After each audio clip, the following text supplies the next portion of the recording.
think when it first was presented to us was actually really simple. It's just high-end condominium living with facilities in them. But I think right from the beginning, we wanted to celebrate the height, and therefore having a bridge or a platform of facilities was actually as a brief given to us right from the onset of the project. We've always liked the idea of engaging the client into the entire design process. It's fantastic working with Rahul. We learn so much from each other. I think the best thing is Rahul shares very openly about his understanding of Kolkata, the Indian culture, and he has got such acute observations. So when he sees something, you know, he will question, he will prompt, he will inspire, and when we have a client like that, you know, the project just keeps evolving and rolling and keeps getting better and better. And what we really enjoyed was that if you went up high on that site, you'll be able to see, you know, for miles. You'll see distant horizons. You could even catch a view of the sea, I was told. And you have water, you have greenery, you have nature, and this nature is actually preserved. You have it for a long time. The biggest challenge was actually Vastu. Designing the units according to Vastu, but I think we took up that challenge with a relish, because I happen to love puzzles and I see that as a form of puzzle in itself. But I think the outcome or the result of all our analysis and research, I think what we came up with are beautiful, light and air-filled spaces, central living spaces, around which are correctly placed rooms, but at no time do we compromise on the function, the comfort and the spatial quality of the entire apartment. One of the things that we really try to set out to try and achieve in our projects is the minimization of structure.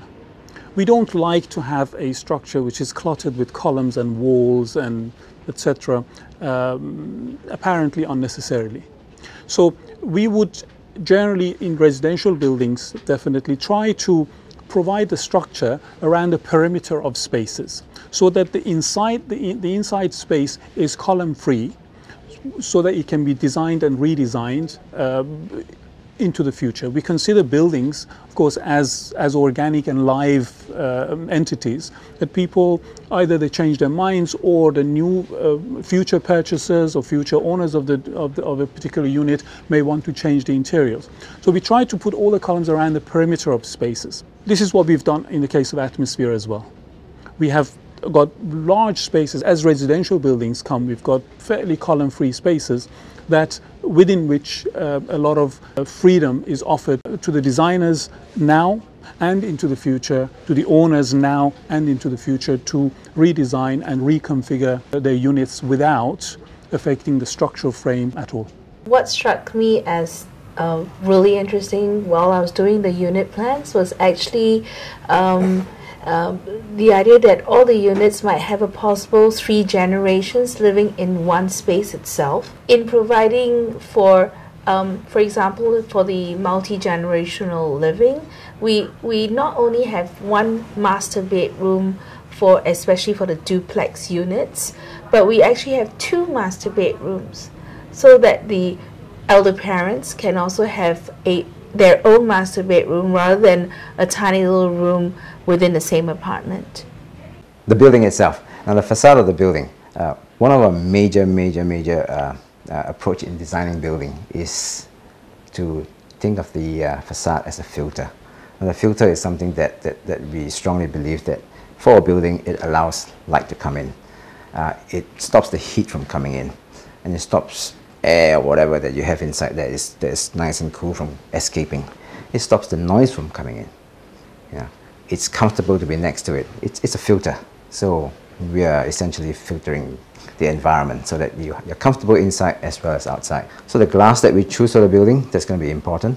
It's going to be safe. It's going to be thermally responsible. It won't let your air conditioning go wild.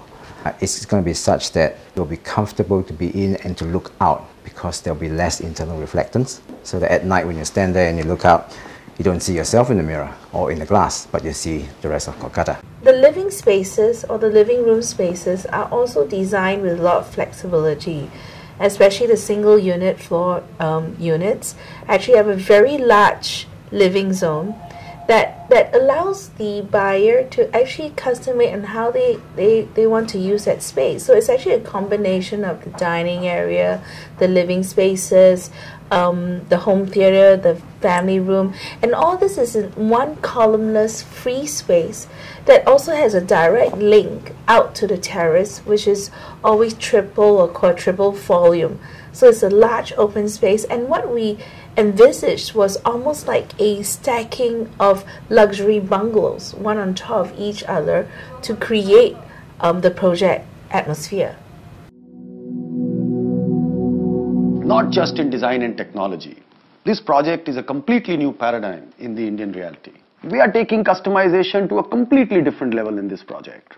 Every owner of Atmosphere would have access to the best and the biggest stores in the world through the strategic tie-ups that we would have with them, be it in Milan, be it in Singapore, be it in Dubai, be it China. We would be able to source from them marbles, tiles, furniture, fixtures, soft furnishings at unbelievable prices, at discounts that no individual can think of. And we don't want to stop at just developing a great property. We want to operate and maintain this project so that you can lead a hassle-free life. 80 villas in the sky for 80 lucky families. Infinite unchanging wetlands right outside your windows. Large landscaped decks with your private gardens up to 1,500 square feet. Bedrooms with landscaped decks. Double height living rooms with 20 feet glazing. Elevated gardens for children and the elderly.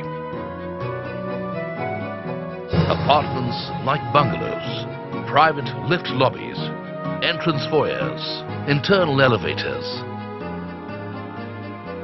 air-conditioned island kitchens, mechanized in-house laundry service.